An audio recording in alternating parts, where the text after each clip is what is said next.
असू द्या. ते घेणं देणं योग्य करणं याच्यावर फरक दिसत नाही. पण ज्यांनी केलं असेल ते तसं असत नाही.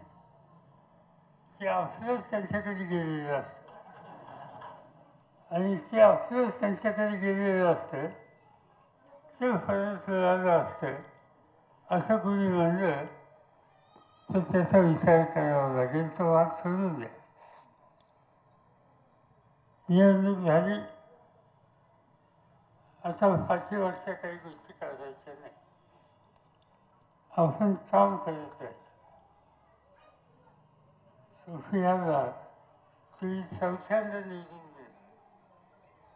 देशामध्ये जी लोकसभा आहे तिथे एक पद्धत आहे. निवडून आलेला सभासद कितीदा लोकांच्या प्रश्नाची मांडणी त्यांनी त्या सभागृहात केली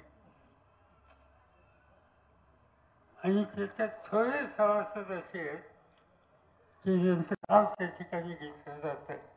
त्याच्यात सोफिया आहे.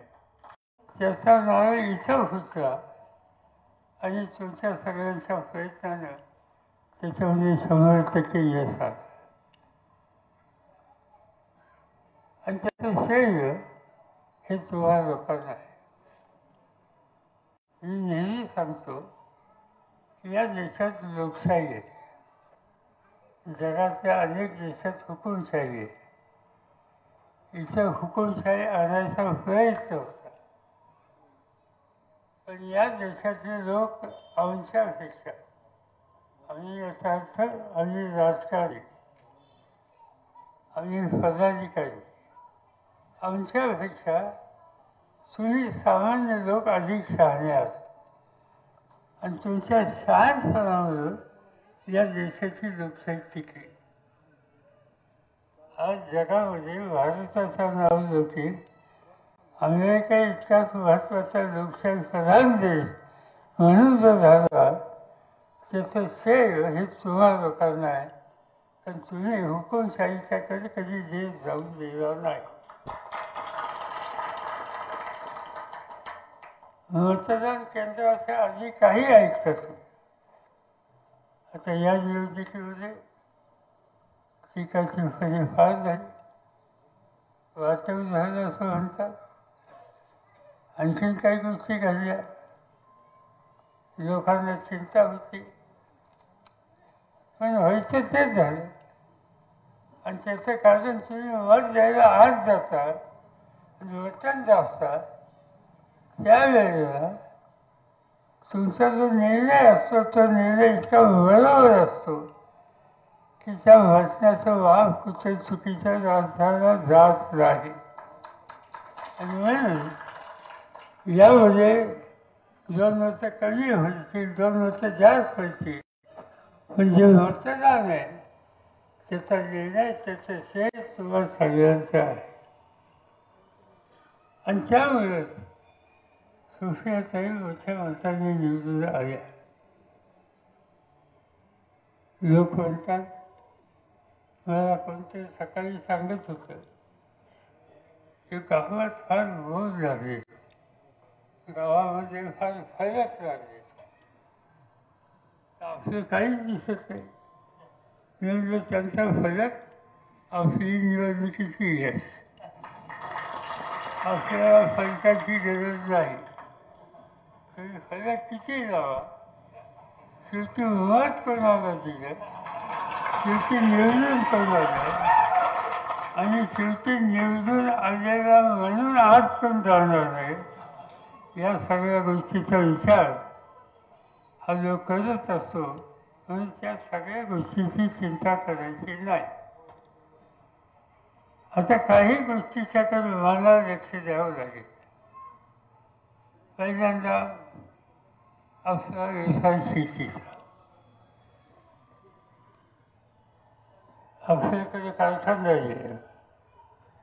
छत्रपती हा कारखाना सुरू करण्याच्यामध्ये त्या काळात काटेश्वरीच्या लोकांचे अनेकांचा हातभार होता. माझे वडील त्याच्यामध्ये होते. नंतरच्या काळामध्ये कारखानदाराला उर्जित अवस्थेला द्यायला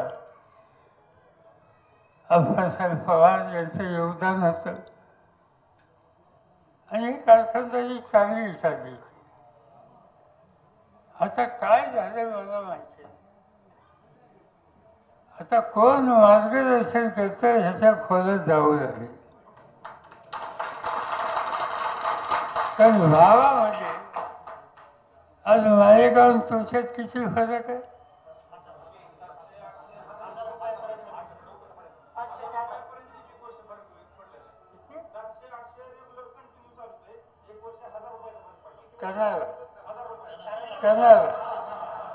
करारा तुम्ही 700-800 रुपये आज कमी घेता.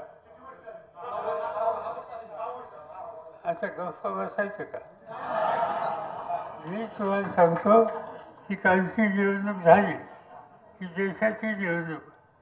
आता इथली कारखान्याची निवडणूक तुमच्या संसाराची निवडणूक आहे.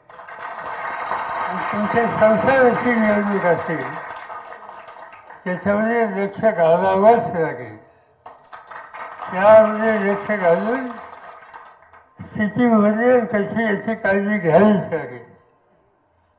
काही नेते मंडळींनी कारखानदारी आपल्या हातात ठेवली, माणसं बसवली आणि व्यवहार काय होतात हे मला माहिती नाही. मला एवढं कळतं की या कारखान्याच्या पेक्षा यातल्या कारखान्यात 1000 रुपये कमी मिळतात. याचा अर्थ त्यांच्या संसारात त्यांनी कष्टानं उभं केलेलं याच्यावर दुसरं कोणतरी काय करतं ते तुम्हाला माहिती आहे. आणि हे दुरुस्त करायचे असेल आणि ते दुरुस्त करण्याच्यासाठी कधी निवडणुकीत 2-3 महिने कधी आहे मग ते एकत्र राहून कामाला घ्यायचं ना, दुरुस्त करायचं ना. जुन्या लोकांचा कारखाना जुना असा. एक काळ असा होता की छत्रपती हा 1 नंबरचा कारखाना होता. आज त्याचा 1 नंबर आमचा कुठे गेलाय कळत नाही. शेवट नंबरला गेला. आणि म्हणून याचं दुरुस्ती करायची असेल तर आपल्याला एकत्र राहावं लागेल. उद्या आणखी निवडणुका येतील. लोकसभेची झाली, विधानसभेची, कारखान्याची येतील. प्रत्येक ठिकाणी योग्य निर्णय घ्यायचा, योग्य मतदान करायचं आणि एकंदरीत समाजकारण हे लोकांच्या हिताचं आहे या पद्धतीचं राजकारण करायचं हे सूत्र घेऊन आपल्याला काम करायचं. आणि याच्यासाठी तुमच्या सगळ्यांची एकी हवी. काही लोक दिसत नाही. मी गेले 2 दिवस बारामती तालुक्यात फिरतोय. माझा अनेक वर्षाचा अनुभव आहे की मी गेलो की अनेक लोक त्या ठिकाणी येतात. भागाचे सगळे नेते असतात. आता यावेळी मी जातो सगळीकडं नव्या पिढीची, गरिबांची, सामान्य माणसांची गर्दी भयंकर. पण नेते दिसत नाहीत कुठे. काय झालं? नेते कुठे गेले कळत नाही.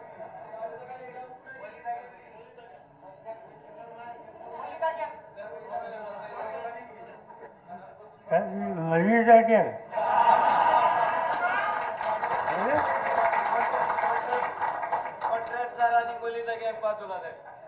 कॉन्ट्रॅक्टर आणि व्हायची जाग्या बाजूला झाली असं हे म्हणतात. असं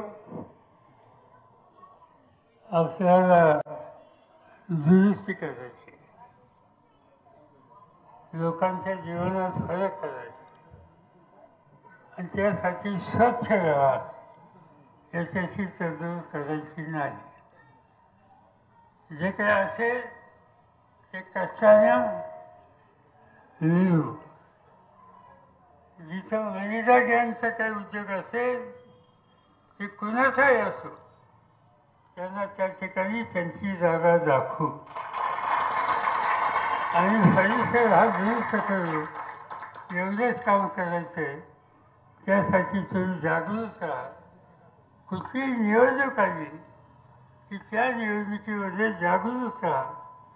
तुमच्या जागृतीच्या जोरावर आपण चित्त बदलू आणि ते चित्त बदलायचं आहे.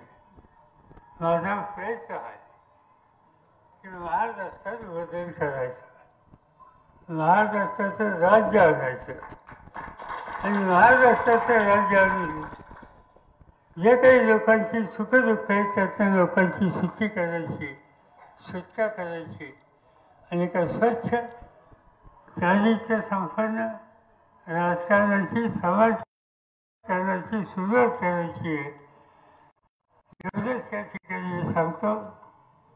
जे काही मी सोफियाच्या निवडणुकीत ऐकलं, बघितलं, नेते कुठेही गेले तर सामान्य जनता गेली नाही आणि देशाची 50% महिलांची जी संख्या आहे त्या महिलांनी सुद्धा आपलं काम चोख केलं आणि त्यामुळे आज या ठिकाणी यश आलं. त्याच रस्त्याने जायचा निर्धार आपण करूया, पाऊलं टाकूया. मी तुमच्यावर आहे एवढंच सांगतो आणि आपली